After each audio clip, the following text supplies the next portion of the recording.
Yes, today we are going to study about the new topic known as हेमिडेस्मोसोम।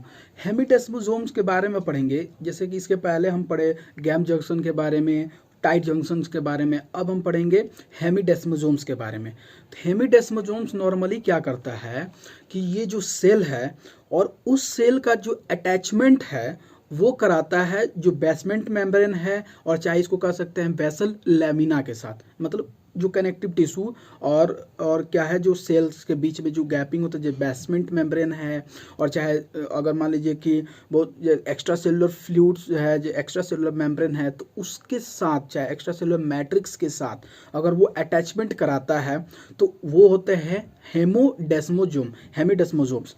जैसे कि समझिए, जैसे हेमिडेस्मोसोम्स में कुछ जैसे सेल्स होते हैं, कुछ जैसे जो कनेक्शन होते हैं वो नॉर्मली क्या कराते हैं, ये है, ये जो स्ट्रक्चर है इसको कहते हैं extra cellular matrix. Extra cellular matrix और एक्स्ट्रा सेलुलर मैट्रिक्स, और इसको एक और चीज कह सकते हैं बेसल लैमिना। ठीक है, बेसल लैमिना कह सकते हैं।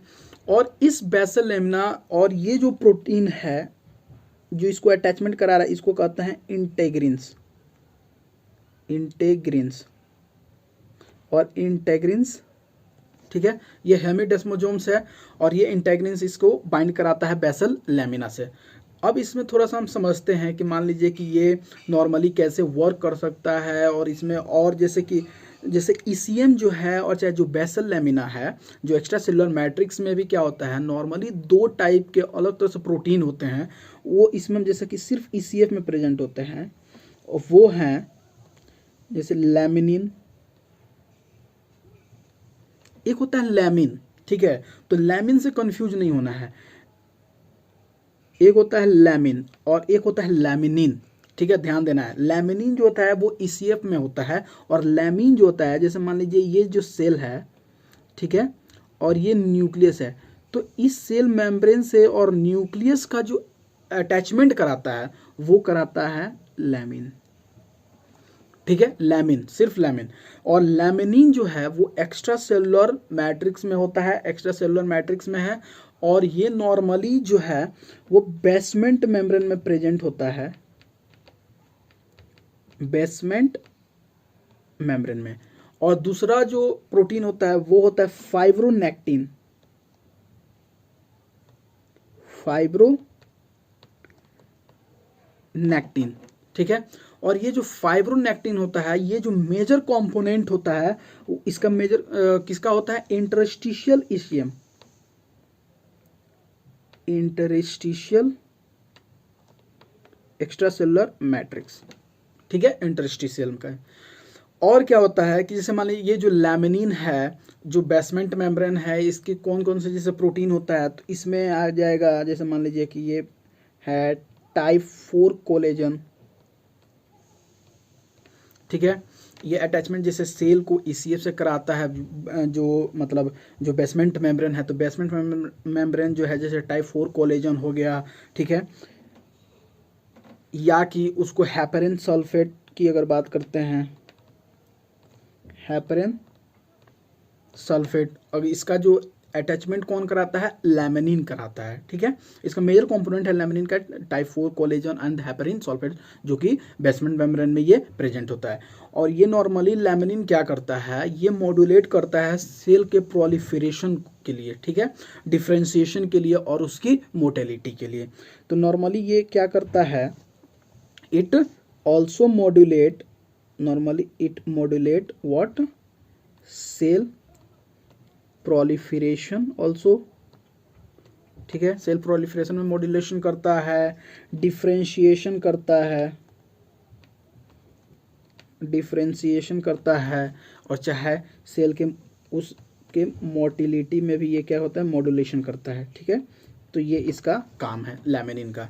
अगर बात करते हैं जैसे फाइब्रोनेक्टिन के बारे में बात करते हैं, तो ये फाइब्रोनेक्टिन जो होता है वो नॉर्मली क्या होता है, वो कहाँ कहाँ प्रेजेंट होता है, वो आपके एग्जिस्ट कर सकता है टिश्यू में हो गया, चाहे प्लाज्मा के फॉर्म में ये एग्जिस्ट करता है, या कि ये कहाँ प्रेजेंट है, टिश्यू में, या कि प्लाज्मा फॉर्म में ये क्या कर सकता है, एग्जिस्ट कर सकता है, प्लाज्मा फॉर्म में एग्जिस्ट करेगा। और इसका जो मतलब जो ये अगर फाइब्रोनेक्टिन को देखें तो हर, जैसे कि फाइब्रोनेक्टिन, जैसे समझिए ये एक फाइब्रोनेक्टिन का मॉलिक्यूल है, ठीक है, ये प्रोटीन है फाइब्रोनेक्टिन, और हर एक इसका स्पेसिफिक जो है, हर चीज़ का एक स्पेसिफिक बाइंडिंग लोकेशन है, ठीक है।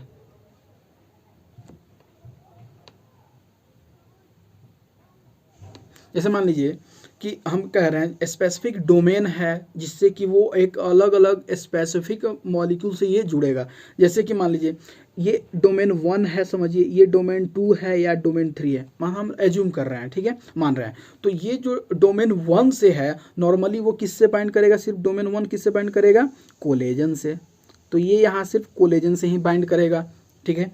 अगर बात करते हैं दूसरा, तो अगर सेकेंड वाले में, तो सिर्फ ये किससे बाइंड करेगा, फाइब्रिन से ये बाइंड करेगा।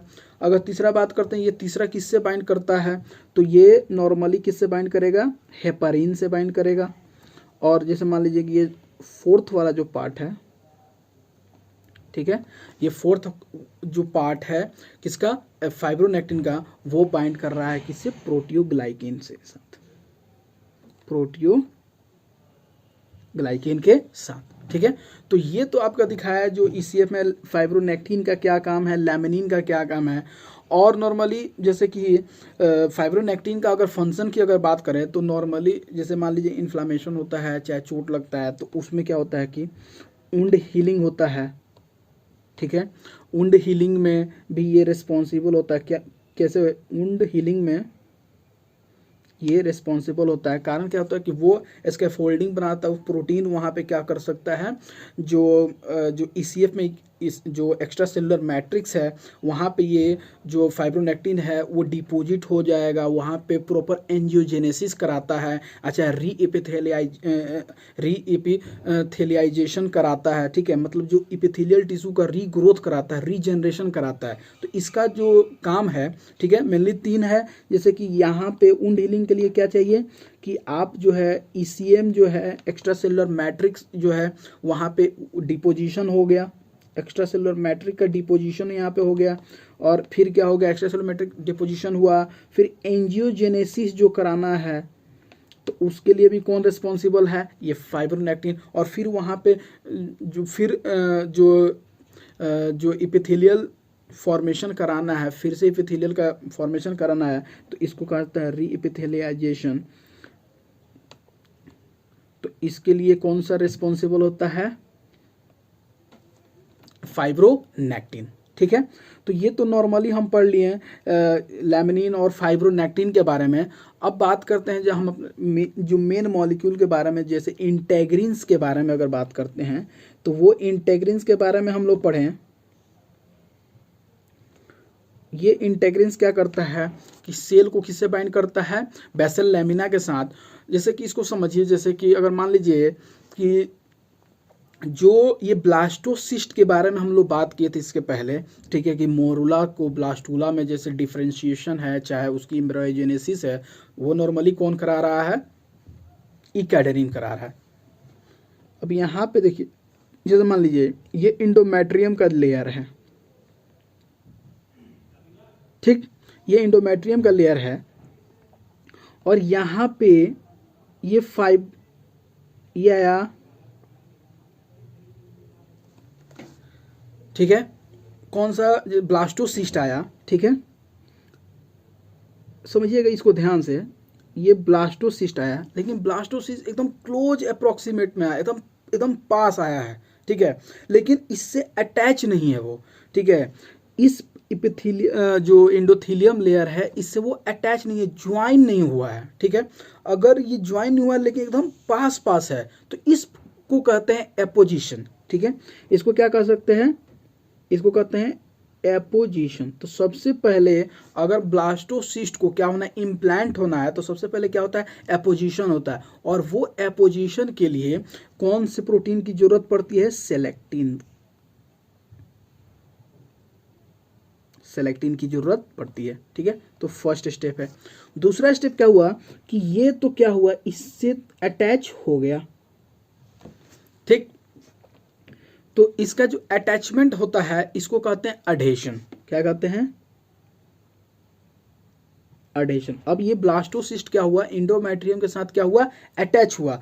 तो इसके अटैचमेंट के लिए जो बात करते हैं, कौन सा रिस्पॉन्सिबल होता है, तो इसके लिए रिस्पॉन्सिबल होता है इंटेग्रिन्स। ठीक है, इंटेग्रिन्स रिस्पॉन्सिबल होता है। और फिर अगर थर्ड पॉइंट की अगर बात करें तो फिर इसमें क्या होता है कि ये जो सेल है अंदर एम्बेडेड हो जाएगा। ठीक है, फिंगर लाइक प्रोजेक्शन ट्रोफोब्लास्ट निकलेगा और जो cell finger like projection chorionic villi निकलते हैं और उसमें क्या करते हैं, इंडोमेट्रियम में क्या होते हैं, इम्बेड होते हैं।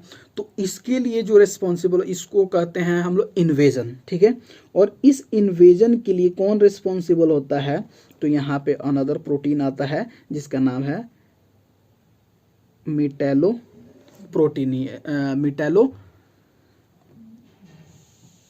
Proteinaceous enzyme. ठीक है, मैट्रिक्स मेटेलो प्रोटीनेज एंजाइम यहाँ पे ये क्या करता है, वर्क करता है और उसमें वो क्या होता है, इन्वेड करता है। तो ब्लास्टोसिस्ट जो है अगर वो इंडोमेट्रियम के साथ अटैच करता है तो 3 प्रोसेस होता है, या एपोजिशन होगा, फिर एडेशन होगा और इन्वेजन होगा। तो एडेशन का जो मतलब एडेशन जो कराना है उसके लिए हमें क्या चाहिए, इंटेग्रिन्स। तो अगर मान लीजिए अगर किसी कारणवश अगर इंटेग्रिन क्या हो गया, म्यूटेट कर गया है, तो वो क्या करेगा, जो ब्लास्टोसिस्ट है वो कभी इंडोमेट्रियम के साथ बाइंड नहीं करेगा। तो जब इंडोमेट्रियम के साथ वो बाइंड नहीं करेगा तो क्या हो सकता है, वो मतलब प्रेगनेंसी जो है कंसीव नहीं हो सकती है। ठीक है, प्रेगनेंसी आगे जा नहीं सकती है। ठीक है, तो इंटेग्रिन्स के अगर इंटेग्रिन है तो वो बाइंड करेगा, अगर इंटेग्रिन नहीं है तो वो बाइंड नहीं करेगा, तो फिर प्रेगनेंसी भी नहीं हो पाएगा। ठीक है, तो इसलिए इंपॉर्टेंट है इंटेग्रिन्स। अगर बात करते हैं और इंटेग्रिन्स की, तो वो नॉर्मली क्या होता है, इंटेग्रिन्स जो है जैसे ये अपना WBC है। ठीक है, ये WBC पे भी इंटेग्रिन्स प्रेजेंट होते हैं, तो ये नॉर्मली क्या होता है, मान लीजिए कि अगर कहीं इन्फ्लामेशन हुआ होता है तो at the site of inflammation क्या होता है कि मान लीजिए कि ये है एंडोथेलियल सेल। ठीक है, एंडोथेलियल सेल। अब मान लीजिए यहाँ पे WBC है, ये WBC कहाँ है, यहाँ पे है, और ये है इंटेग्रिन्स प्रोटीन्स। ठीक है, तो ये इंटेग्रिन्स क्या करता है कि WBC की सरफेस पे है, वो मेडिएट करता है एडेशन और ट्रांस माइग्रेशन, जिससे कि क्या होता है कि मान लीजिए ये अगर इन्फेक्शन है, ठीक है, तो इसके चलते सबसे पहले ये आएगा और यहाँ से बाइंड करेगा। ठीक है, बाइंड करने के बाद से फिर यहाँ से ट्रांस माइग्रेट करेगा।